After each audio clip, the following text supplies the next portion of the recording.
আমারা ভাই, এই জন্য আমরা হায়াতকে কদর করা, জীবনকে কদর করা, সময়কে কদর করা, এটা বিবেকবান, সুস্থ, বুদ্ধিমান মানুষের পরিচয়। জীবনের কদর যার কাছে নাই, হায়াতের কদর করো, কি করে তার কোনো ফুক পশ্চিম নাই, আগা মাথা নাই, কোনো বিচার বিশ্লেষণ নাই, বুদ্ধি বিবেক নাই, পার্থক্য নাই। এক কথা আমি বললাম, আমি প্রতিদিন এটা বলি, পার্থক্য জ্ঞান, আমি কি করছি, কি করা উচিত, এই পার্থক্য জ্ঞান যার মধ্যে নাই, বরং যখন যা মন চায় আমি তাই করি, তাই করছি, নিশ্চিত এটা মনে রাখতে হবে, ওইটা কোনো মানুষ না, বরং সে শুধুই জানোয়ার। ওইটারে জানোয়ার বলে। হ্যাঁ, পার্থক্য জ্ঞান যার মধ্যে নাই, মানুষ বলে তাকে যার মধ্যে পার্থক্য জ্ঞান আছে। এটা আমার জন্য উচিত না উচিত না, এটা আমি করব না ছাড়ব, এটা আমার জন্য আদেশ না নিষেধ, এটা আমার জন্য কল্যাণ নাকি ক্ষতিকর, এটা আমার জন্য করণীয় নাকি বর্জনীয়, এটা আমার জন্য আল্লাহর আদেশ না নিষেধ। এই পার্থক্য জ্ঞান, এটা হচ্ছে মানুষ।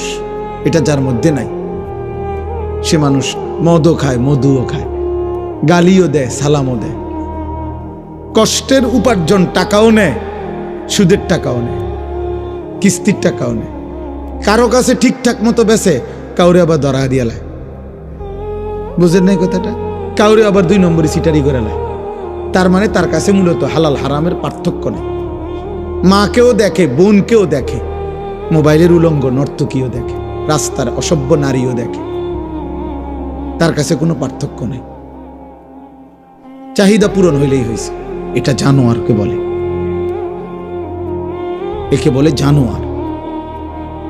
এটা ইনসান না। ইনসান বলে তাকে যার মধ্যে পার্থক্য জ্ঞান আছে, ভালো মন্দের পার্থক্য তারতম্য করার যোগ্যতা আছে। আল্লাহ তাআলা এর জন্য কোরআনুল কারীমের মধ্যে বলছেন, এটা ওমা ইয়াস্তাবিল আ'মা ওয়াল বাসীর ওয়ালাল আহইয়া ওয়ালাল আমওয়াত ওয়ালাল যিল ওয়ালাল হারুর ওয়ালাল যুলুমাত ওয়ালান নূর। আল্লাহ বলছেন অন্ধ আর চোখওয়ালা বরাবর না, বরাবর না,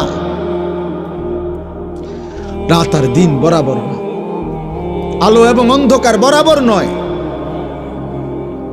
রৌদ্র এবং বৃষ্টি বরাবর না, জীবিত এবং মৃত বরাবর না।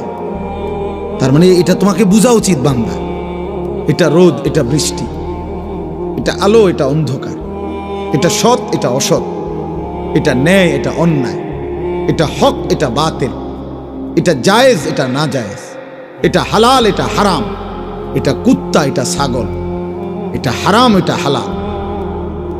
একই সৃষ্টিকর্তা। কুত্তার সৃষ্টিকর্তা যিনি, ছাগলের সৃষ্টিকর্তা তিনি। কুত্তার দেহে যিনি রক্ত গোশত দিছেন, ছাগলের দেহেও তিনি রক্ত গোশত দিছেন। তাহলে যুক্তিতে চিন্তা করলে এক সৃষ্টিকর্তার দেওয়া, একই সৃষ্টিকর্তার হাতে দেওয়া গোশত, রক্ত, এটা হারাম 2 রকম হইবে কেন? দুটোটা খাও। কথা বলে না, খাবে কেউ? কেন? কুত্তার গোশত খায় না কেন? কে হারাম করছে? ছাগলের গোশত খাই কেন? কে হালাল করছে? তাহলে যিনি হারাম করলে আপনি কুত্তার গোশত খান না, তো তিনি হারাম করলে আপনি সুদ খান কেন? আর সুদ খাইলে কুত্তার গোশত খান না কেন? দুটো তো বরাবরই।